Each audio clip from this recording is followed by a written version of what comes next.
പ്രിയമുള്ളവരെ നമസ്കാരം. ഒരു വേദനയേറിയ ന്യൂസാണ് കാണുന്നത്. ഒരു പിഞ്ചോമന കുഞ്ഞ് അമ്മയും അമ്മയുടെ രണ്ടാനച്ഛനും, അതായത് അമ്മയുടെ ഒരു ബോയ് ഫ്രണ്ട് എന്നും പറയാം, ഒരു ലിവിങ് ടുഗദർ എന്ന് പറയാം, അങ്ങനത്തെ ഒരു വ്യക്തി കൂടി ക്രൂരമായി 52 കഷ്ണങ്ങളാക്കിയിട്ട് കൊലപ്പെടുത്തി. അതിലത്തെ വിഷമുള്ള കാര്യങ്ങളാണ്. എനിക്ക് സ്ത്രീകളെടുത്ത് പറയാനുള്ളത്, നിങ്ങൾക്ക് പറ്റുന്നുണ്ടെങ്കിൽ പ്രസവിക്കാതിരിക്കാം, അല്ലെങ്കിൽ കോണ്ടം പോലത്തെ ഒരു സാധനം മേടിക്കുക.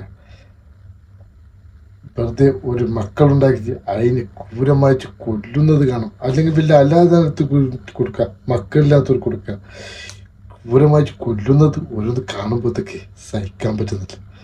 ഈ നൂറ്റാണ്ടിങ്ങനെയൊക്കെ സംഭവിക്കുന്ന പറയുമ്പോഴത്തേക്ക് അത് വല്ലാത്തൊരു വിഷമുള്ള കാര്യങ്ങളാണ്. പണ്ടത്തെ കാലത്തൊക്കെ പെണ്ണുമക്കളായാൽ കല്യാണമൊക്കെ മേഖല പാടുന്ന ചെറുപ്പത്തിൽ കൊല്ലുന്നതൊക്കെ കേട്ടിട്ടുണ്ട്. ഈ കാലഘട്ടങ്ങളിൽ അതും നമ്മളെ നിയമവും പൊളിറ്റിക്സും സോഷ്യൽ മീഡിയയും ഇരിക്കുന്ന ഈ സമയത്ത് ഇങ്ങനെ കൊലപ്പെടുന്നു പറയുമ്പോഴത്തേക്ക് സഹിക്കാൻ പറ്റുന്നില്ല. നമ്മളെ മക്കളിന് ഓർത്തു പോകുന്നു. ഓരോരോ മക്കളില്ലാത്ത ആൾക്കാരെ കരഞ്ഞുകൊണ്ട് നേർച്ചയും വഴിപാടായിട്ട് പോകുന്നു. അതുപോലെ മക്കൾ ദൈവം തരുന്ന സമയത്തോ ഇങ്ങനത്തെ ഒക്കെ സംഭവമാണ്.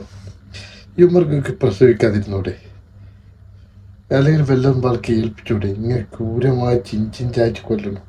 ആ കുട്ടി സ്വന്തം അമ്മയിൽ നിന്ന് ഒരുപാട് വേദന സഹിക്കാൻ പറ്റാതെ മരണപ്പെട്ടു പറയുമ്പോഴത്തേക്ക് ചിന്തിക്കാൻ പോലും പറ്റുന്നില്ല. ചിന്തിക്കുന്നതിനപ്പുറമാണ്. എന്ത് പറയാനാ? ശരി, ഇത് ശരിയാവും.